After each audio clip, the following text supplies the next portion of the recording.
El tema a conversar ahora es reforma policial y esa expresión de escepticismo que hizo el presidente electo Jimmy Morales respecto a la buena marcha o a la utilidad de este proceso que ha arrancado desde hace muchos años en nuestro país. Una de sus conductoras se encuentra con nosotros. Es Helen Mack, quien fue comisionada de la reforma policial durante el gobierno de Álvaro Colón. Y está con nosotros también Juan Carlos Ríos, quien es coordinador del eje de controles internos de la reforma policial. A los dos, bienvenidos. Gracias por acompañarnos. Jimmy Morales no es la primera persona que expresa escepticismo en torno a la reforma policial. Aela Torriberti ha dicho hoy, no quiero entrar en controversia con el presidente electo, pero hay muchos argumentos para defender esta reforma policial. Helen Mack, ¿tú podrías citarnos los 3 argumentos más importantes para defender esa reforma policial que se echó a andar desde hace 5 años? Bueno, lo primero es una parte primero conceptual, ¿verdad? Cuando el presidente Colón me llama, sí, discutimos sobre el concepto de lo que era la reforma policial y lo primero era que tenía que hacer una reforma de Estado, ¿verdad? No podía ser una reforma de gobierno porque uno de los objetivos era avanzar, que hubiera permanencia, porque una reforma no la haces en 5 años y es más bien se plantea una reforma que sea permanente, continua, porque tiene que ser dinámica, porque en este mundo todo va cambiando, entonces la reforma siempre tiene que irse cambiando. Luego el otro concepto era el cambio, bueno, con la caída del fin de la Guerra Fría, era delimitar en las reformas que se hizo en toda América Latina, delimitar el rol que tenía el ejército con el rol que le correspondía a la policía. Ese era otro aspecto importante que se tenía que cubrir y por lo tanto darle autonomía a la policía. Entonces, después habían 3 ámbitos que nosotros queríamos abarcar. La autogeneración, que era la creación de la escuela de oficiales, porque no se crió en la época de Minúa. Y esa idea era que en esa profesionalización de la escuela de oficiales fueran los oficiales los que empezaran a supervisar en materia de doctrina ya lo que era no solamente dedicarse al orden público, sino que a la prevención y a cuidar a los ciudadanos, que ese era el objetivo. Por eso en la Guerra Fría era la desconfianza total hacia el ciudadano y por eso el énfasis en el orden público. El otro ámbito era la autogeneración, la autosostenibilidad. Para el tema de la autosostenibilidad era importante el tema de la ley de carrera, ¿verdad? Y en la ley de carrera estaba desde el ingreso y la selección, te pasa por la disciplina, te pasa la generación de cuadros aptos para darle desarrollo y vida a una policía profesional. A una policía y empezar a profesionalizarse. Y el otro ámbito era la modernización, que era todo el tema de gestión. Por eso es que la gestión burocrática no puede quedarse plasmada de los años 80, sino que tiene, con todos los cambios que han habido, por eso es que la reforma tiene que ser permanente, pero especializar a la policía especialmente en todo el tema administrativo y hacer una especialidad el tema administrativo, lo que en el ejército o en otro lado le llaman la intendencia, porque lo que pasa es que como entran policías que no son administradores, entonces tú tenés policías que no son ni contadores, sino que solamente de bachillerato administrando presupuesto, entonces tienen una mala ejecución. Entonces, esos eran los ámbitos que se tenían que abarcar y por lo tanto la reforma policial tiene que ser permanente, continua y dinámica. Los escépticos, tanto en su momento como actualmente, se preguntaron por qué habría una reforma de hacer la separación entre ese tipo de policía, como cita Helen Mack, que trabajó durante el conflicto armado, a una policía que trabaja en tiempos de paz. ¿No fueron los acuerdos de paz suficientes para establecer esa división? Bueno, primero creo que hay que entender todo el contexto que se da esa policía. Un decreto, por ejemplo, que la crea, que realmente dice poco de lo que es la policía. Y tal vez lo más preocupante de ese contexto, precisamente los acuerdos de paz y el marco para el fortalecimiento del poder civil y la participación del ejército en un Estado democrático, creo que es muy importante porque se menciona una policía única, por ejemplo, con sus 3 pilares de actuación, investigación, prevención, inteligencia. Pilares que no se recogen, por ejemplo, en esta nueva ley, y eso definitivamente ha incidido en el poco desarrollo institucional que a lo largo de estos años ha tenido la Policía Nacional Civil. Hay un tema y hay que recordarlo, preocupa muchas veces, a veces las decisiones políticas que afectan a la Policía Nacional Civil. Pongo uno que es en el año 2000, cuando se le abre la puerta, por ejemplo, a que un civil pueda llegar a dirigir a la Policía Nacional Civil, y eso rompe la ley. Bueno, no solo es casuística, sino que a todas luces destruye la institucionalidad de la Policía Nacional Civil. Tenemos los hechos, y creo que eso es lo más importante, directores civiles, por ejemplo, y todos conocemos la historia de lo que ha sucedido. Juan Carlos, yo entendí lo que nos dijo Helen, pero te quisiera pedir que nos dijeras que si estuviera el presidente Morales delante, ¿con qué argumento le persuadirías de que es necesario mantener el proyecto de la reforma policial? Primero, coincido totalmente que el proceso de reforma tiene que ser dinámico, tiene que ser permanente y tiene que ser continuo. La argumentación creo que es válida y suficiente decir que necesitamos un desarrollo institucional. Necesitamos desarrollar toda una política educativa, una carrera policial sostenible. Creo que se han tenido experiencias en cuanto a la creación de la escuela de oficiales. Pero para eso se necesita un comisionado presidencial. Es que yo creo que acá el punto no es discutir sobre la persona o no quien dirige la comisión. El punto acá es que si es importante o no la comisión de reforma policial, a todas luces sí es importante. Creo yo que el día a día es parte de las actividades que consume a un policía y no le permite un desarrollo estratégico e institucional dentro del mismo. Y los 16 años de historia de la policía así nos lo ha dicho y así nos lo ha marcado. La creatividad de presidentes y ministros lamentablemente se ha tenido que jugar con vidas de ciudadanos. Pongo el ejemplo, nombrar civiles. Se destruye todo lo que es el mando policial. Una escuela de oficiales que no funcionaba, por ejemplo, desde hace cualquier cantidad de años. Hoy se tiene una escuela de formación de oficiales, se tiene la creación, por ejemplo, de academias a lo largo. Si no fortalecemos nosotros la política educativa dentro de la Policía Nacional Civil, vamos a seguir teniendo más de lo mismo. Ya mencionaron ustedes la creación de esa escuela de oficiales, pero mencionen de qué le ha servido a un policía la reforma policial, por ejemplo. En 5 años, ¿cómo ha experimentado un agente, un oficial primero, segundo, tercero o un comisario esa reforma policial?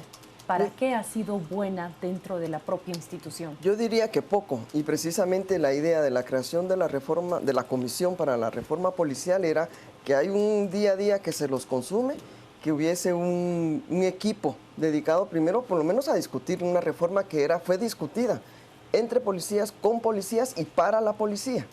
O sea, por eso es que, dijéramos, el documento base que delinea lo que eran las líneas de la reforma policial, esas no lo han podido votar, porque incluso fue debatido con policías internacionales. Primero salió de la discusión de los guatemaltecos, se validó en otras policías internacionales, estamos en lo correcto. O sea, como decía, no es descubrir el agua azucarada. El tema es qué tanta voluntad política hay para eso, porque de ahí es la integración.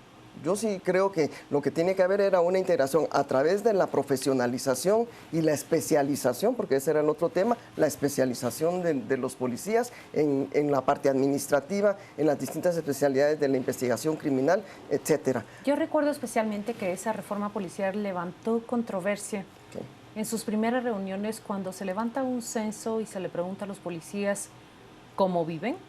Así es. ¿Cuánto devengan? Así es. ¿De qué tamaño son sus familias? Y ese censo policíaco viene a ser un golpe en la cara de muchos guatemaltecos, porque si no estoy mal, la primera conclusión con la que parte la reforma policial es que los policías viven en la pobreza y muchos de ellos en la pobreza extrema. Así es. Y por eso era el tema de ir especializando, ahí es donde te viene el tema de la voluntad política. Cuando tú ya tenés profesionales, porque la policía es un auxiliar de la justicia, en ese sentido tenés que ir equiparando igualmente el salario de los policías. ¿Logró la reforma policial cambiar el salario de los policías? No, porque nunca ha habido la voluntad política. Primero tenés la brecha que hay de la institución policial, cada vez se va agigantando. El gobierno pasado... ¿Con respecto al ejército? Con respecto a ser una policía profesional. Ya. Porque todo el mundo lo que privilegia, porque como siempre el énfasis fue sobre el orden público, lo que privilegian es cantidad y no calidad. Y cuando tú tenés calidad, tenés que pagar mejor. Claro. Y eso es lo que no quieren, porque lo que tú querés hacer, y claro, si en tu mentalidad siempre está el orden público, está la represión y no está el acercamiento con el ciudadano, no le das prioridad a la prevención, porque ya se demostró que la mano dura no ha funcionado. Entonces vemos cómo en los acuerdos de paz se bajó. Llegó el FRG con su intención de mano dura, se disparó. Bueno, no es que yo quiera, pero en el 2010 que empieza a funcionar la reforma, con apoyo de la CICI se empieza a hacer la coordinación Ministerio Público, Policía, a partir de ahí empieza el descenso de la criminalidad. ¿En otras policías del mundo se vive el proceso de profesionalización y de mejora de una manera semejante a como lo estamos haciendo en Guatemala con una comisión de reforma policial? ¿O de qué manera se vive, Juan Carlos? Por ejemplo, Colombia mantiene una reforma permanente del año 1993, mantiene una instituido un proceso de reforma. Instituido hacia adentro de la propia policía un proceso de reforma. Yo creo que no existen fórmulas para saber cuál es el verdadero camino.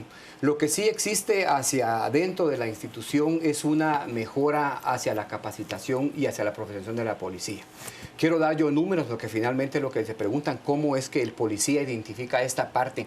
Por ejemplo, en el tema de la validación a través de las licenciaturas que hoy se tienen con expertise policial, por ejemplo, son de los temas. Desde el año 2007, precisamente con la comisionada Adela de Torreviearte, se plantea un 7% de incremento anual de la policía para lograr ajustar precisamente a lo que decía Helen, de poder llegar a tener los mismos salarios que oficiales en el sector justicia, del organismo judicial, dentro del Ministerio Público, pudieran equiparar ese salario con el tema de la policía. Por ejemplo, ¿un agente y un oficial de juzgado deben ganar lo mismo? ¿O deberían de estar en ese mismo nivel, por el nivel de riesgo, por el nivel de trabajo, condiciones humanas. Yo creo que ese punto... ¿Y nivel de profesionalismo? El nivel de profesionalismo. Hacia ahí vamos. Condiciones de vida, porque si tú comparas cómo viven los del organismo judicial, por ejemplo, o los fiscales, con cómo viven los policías hacinados, ahí es donde ya no hay comparación, y por eso yo hablaba de esa brecha institucional en materia de bienestar policial. Por eso es que el policía no siente que ha... ¿Ustedes creen que el presidente Morales vaya a llamarlos para ofrecerles, para cuestionarlos o preguntarles si tiene sentido no mantener la reforma policial? No. ¿Y debería haber alguna forma de expresarle estos conceptos, Helen? Yo diría que... ¿Y no vas a buscarlo? Si él no me pregunta, ¿por qué lo voy a buscar? Pero aquí el tema es que... Por rescatar la reforma. Por rescatar la reforma. Sí, bueno, pero es que quienes le asesoran a él en el tema de seguridad son militares, y ahí hay una diferencia abismal de concepto. Pero quizá le convenga escuchar otra versión. Yo creo si que él me la pide, pues claro, pero si no... Yo tengo una frase que ha citado, me parece, Adela de Torreviearte también esta mañana, y es: 5 años es muy poco para experimentar y hacer tangibles los resultados. Efectivamente, cuando usted encuentra... Y enumérenlos, ¿qué resultados? Háblenme a mí como ciudadana. Okay. Si 5 años es poco para que yo como ciudadana mire al policía modelo que anhelo ver en las calles, que no le tema, que le tenga confianza, pero sobre todo no una confianza únicamente de saber que es una persona que no va a agredirme, que no va a asaltarme o que no va solicitar un pago o un soborno para que actúe en consecuencia, sino la confianza de saber que es un policía profesional, un policía que no persigue el crimen necesariamente cazando a los ladrones, sino que tiene una preparación y una inteligencia afinada para perseguir el crimen. ¿Cuánto tiempo tiene que pasar? No. Tal vez todas las instituciones son un reflejo de la sociedad misma, hay que decirlo. Guatemala como país necesita un replanteamiento y un redireccionamiento en muchas cosas. Particularmente creo que la policía ha dado esos pasos importantes, tal vez cortos pero seguros, hacia la formación y la profesionalización. De un 33% de instituciones serias que hacen mediciones sobre tema de credibilidad, de un 33% que estaba la policía pasa a un 52%, por ejemplo, y eso es una brecha muy importante que un avance grande. Un avance grande. Y solo quiero poner un tema finalmente, y es parte de la preocupación que Reforma Policial tiene. ¿Por qué Reforma Policial debe seguir? Porque si no seguimos apostándole a inventos, a creaciones de políticas, porque si bien es cierto la Comisión de Reforma es presidencial, debe ser una política de Estado. No depende de la decisión de la buena voluntad de un gobernante, ni de la buena voluntad de un gobernante, sino de una decisión institucional. Yo lo único que, el mensaje que quisiera dar, y fue el mismo que le trasladé al presidente Coloma en su oportunidad, es que más que fijar plazos, lo que tenemos que fijar son metas, porque lo que tenemos que superar es el cortoplacismo. Claro. Entonces, en proponernos metas de cómo profesionalizar al policía depende de la voluntad política. y de la estabilidad de una política de Estado en su reforma. Y así fue planteado, así fue como acepté con el presidente Colom cómo llevar a cabo esta reforma bajo esas condiciones. Señores, gracias a ambos por acompañarnos a las 8:45. Felices fiestas para los dos. Vamos en este momento a ofrecerles la información de los deportes.